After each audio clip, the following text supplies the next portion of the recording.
It's almost unthinkable for a bad film or TV show to have a do-over. Zack Snyder's Justice League did the unthinkable. It got a do-over. Both the film and the soundtrack. And this 4-hour behemoth of a soundtrack got a 7 LP release from Mondo. But was it worth it?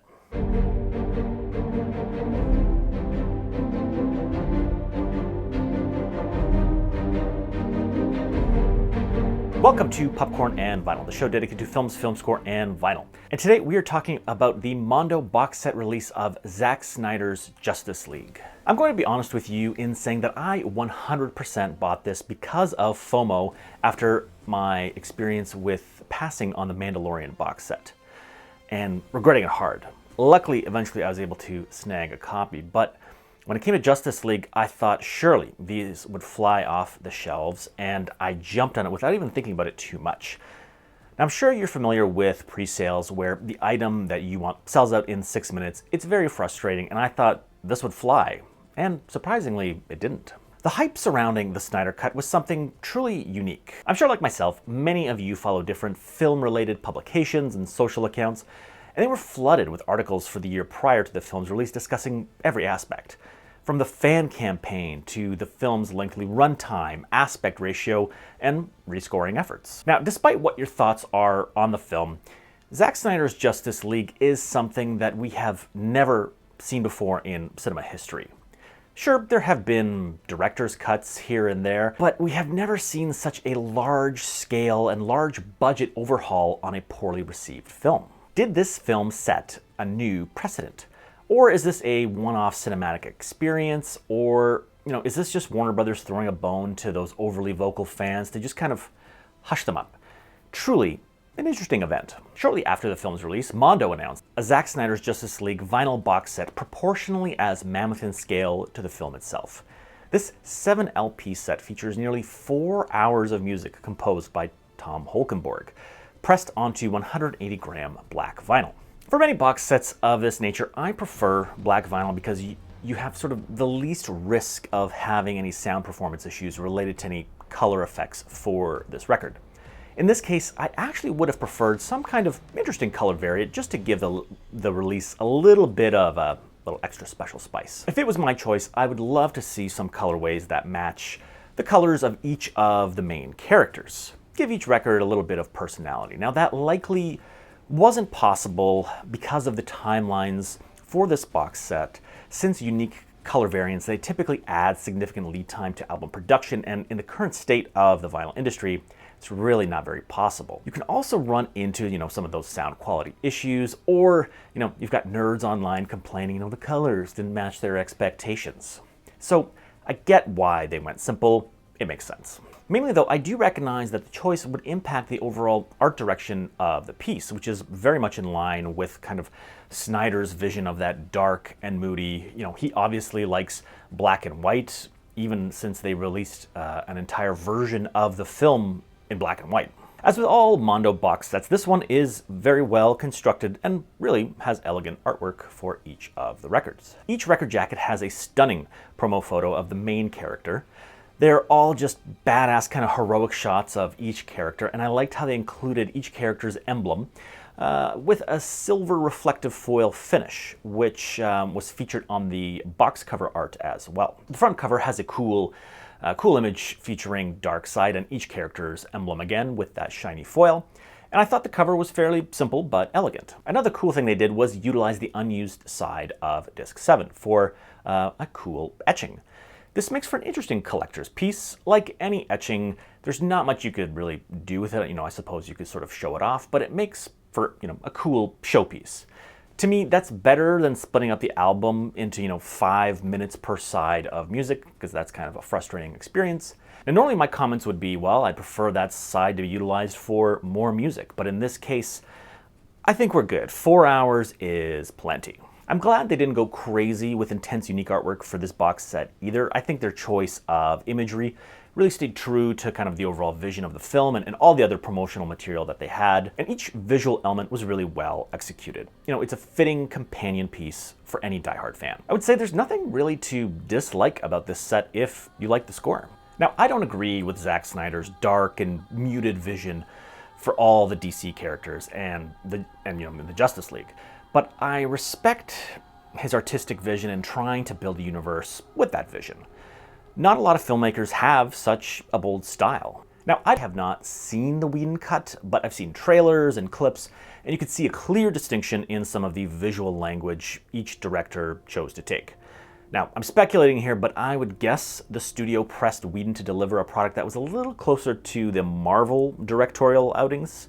Even looking at the posters for the films with kind of full bright colors, these two versions of the film are night and day. Overall, I enjoyed the film. The runtime is a controversial choice for some. For me, as long as the story is being served, make it as long or as short as you want.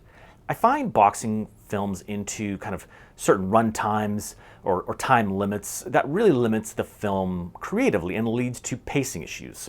Stifling character development or rushing or bloating story elements.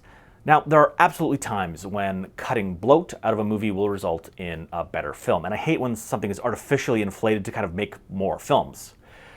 But the length of a film does not impact my enjoyment of it, if everything is done right. I find it strange that publications release articles on the topic of a film's runtime. It's happening now with the upcoming release of The Batman, it's happened with No Time to Die, and to me, there's nothing to discuss until you've seen the film. At that point, sure, you could critique a bloated film and blame the runtime. In this film, I thought the timing was fine. The pacing was good.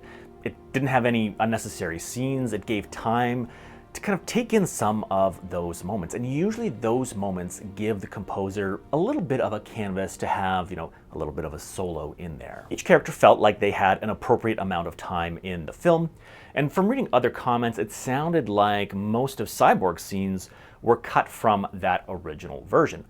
And I really enjoyed his story arc, and it really seemed to be a critical part of the story. So I'm curious now what that original story was like. Maybe I should go back and watch the Whedon cut. The special effects were good. The film had some breathtaking cinematography. All in all, pretty decent movie. As for the music, this is possibly another Hollywood first, where a fired composer is brought back. Now, unlike the Whedon cut that brought in superhero veteran Danny Elfman to score the film, after Hulkenberg was removed from the project, Zack Snyder brought back Tom Hulkenberg to rescore the film. Hulkenberg previously collaborated with Hans Zimmer on Batman v Superman, Dawn of Justice, and he is credited as composing the Wonder Woman theme that many know and love. And Hulkenberg was originally on the project and reportedly completed about an hour of music before Whedon took over and handed the project to Elfman. Now, when being brought back, Hulkenberg again reportedly scrapped most of that original composition and started from scratch. The score for this film is absolutely serviceable to the film. It really works with the dark and brooding visuals. It serves the story and the characters well. It's an ambitious project and not an easy task, I'm sure. As a listening experience, holy hell, is it emotionally exhausting to listen to.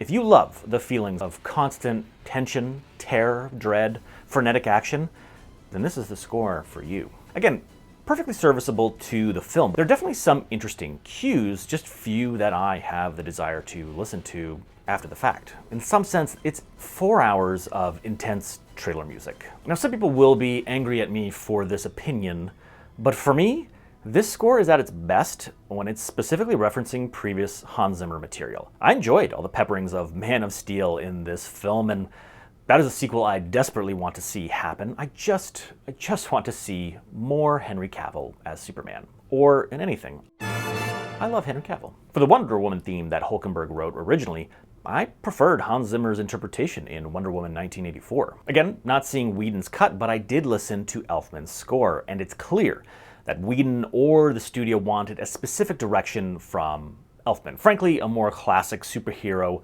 harkening back to DC's heyday with Superman and Batman. And I'm not sure how it played out in the film, but it was a very enjoyable listening experience on its own. Hulkenberg's Justice League score is probably the longest score for any film ever, which surprisingly has little enjoyable material. There are certainly parts that, I start to get into, but usually that fizzles away pretty quickly. The track We Do This Together stood out, but it didn't give me enough of that fist-pumping feeling for that moment that we should have had. In my opinion, this should have been sort of a similar moment to that first Avengers Assemble moment, with the spinny cam, gun magazines loading, people flexing, and where people in the theaters are just losing their minds, seeing their favorite heroes come together, for the first time.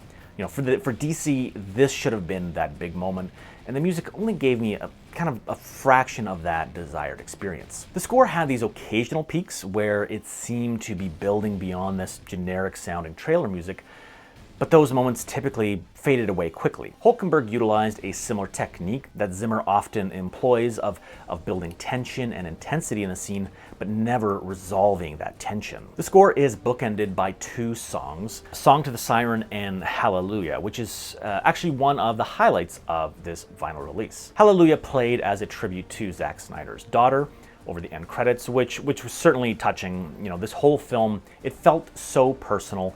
And even if you don't love it, I think most people could kind of respect the craftsmanship that went into it and just the heart. Wonder Woman Defending has a bold, bravado energy with an interesting tribal vibe. But aside from that, the first half of this whole release is pretty forgettable and uninteresting. Parts of We Do This Together sound like it should be featured in a Ford F-150 or Bud Light commercial, but it does start building toward the end and almost feels like that sort of fully realized ensemble superhero theme. Superman Rising Part 1 finally gave an emotional break with a little bit of gentle piano and a lighter tone. Flight Is Our Nature, great example of that sort of that build with no satisfying crescendo or resolution. Batman, A Duty to Fight, just constant risers, no relief, just this intense stress and intensity. My favorite tracks are probably We Slay Ourselves, another moment to actually take a breath. Your Own House Turned to Ashes, which features a nice reprise of Lex Luthor's theme from Batman v Superman. The Crew at War Power, which felt like one of the most musically dynamic tracks, and there's some level of uplifting melody and features this really powerful percussion beat. There are numerous themes that are created for each character or reused from previous films, but nothing sort of felt memorable or enjoyable to listen to. It's a cohesive score, and again, that's dark and brooding, but I basically constantly felt stressed listening to this. Going for multiple listens as kind of the part of the review process, it just felt like a chore, and I'm pretty sure that photograph from the Ben Affleck meme of him smoking was taken after he sat in on a scoring session for this film. As a listening experience, it's even tougher on vinyl. This is a lot to take in, and vinyl is typically a very active listening process. Obviously that's different for everyone. And listening for nearly 4 hours, it's tough. And this score is it's an emotionally draining score to listen to on its own. Other box sets of this nature allow for kind of breaking up that listening a bit more. Something like the Avengers box set, you could kind of split that up easily into the 2 listens. Something like the Mandalorian or the Batman anthologies are episodic, so by nature it's easier to listen to those in different segments and listening sessions. Justice League doesn't have any natural breaking points where it makes sense to start and stop, so either you listen to all of it or you just kind of randomly put on one of the records. And I could tell you that there are certain records or sides of records I would probably never spin again. Not because they're bad per se, just because they don't have anything interesting enough that, I would choose to listen to over something else. I think this contrasts to something like the Lord of the Rings box sets, even though those are also very lengthy.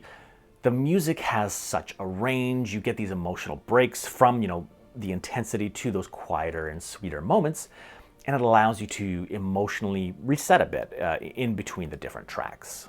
The review of the music probably sounds a little bit more harsh than it should.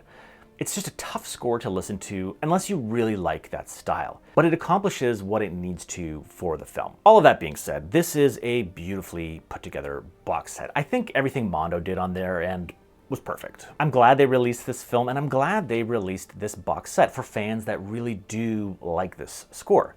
While clearly not one of my favorites, I know there are people who will love this, and I'm happy for those fans being able to get this type of box set for their collection. Overall, if you bought this, I'm sure you'd agree it's a fine release. It sounds very good. If you didn't get it, I don't think you're missing out, to be honest. I think this is a rare example where a more compact release of a carefully curated and recut material would actually make for a better listen. And I suspect that would sell more copies. But on the flip side, there'd be people clamoring for a full release. So really, they can never please everybody. In light of the impact of this release, as it has set up a precedent, it has opened up possibilities. And I want to end with a very important message to the film community. Release the Shatner Cut. Paramount, or whoever owns Star Trek these days, give William Shatner the budget to redo Star Trek V: The Voyage Home. We want to see it. There are dozens of us.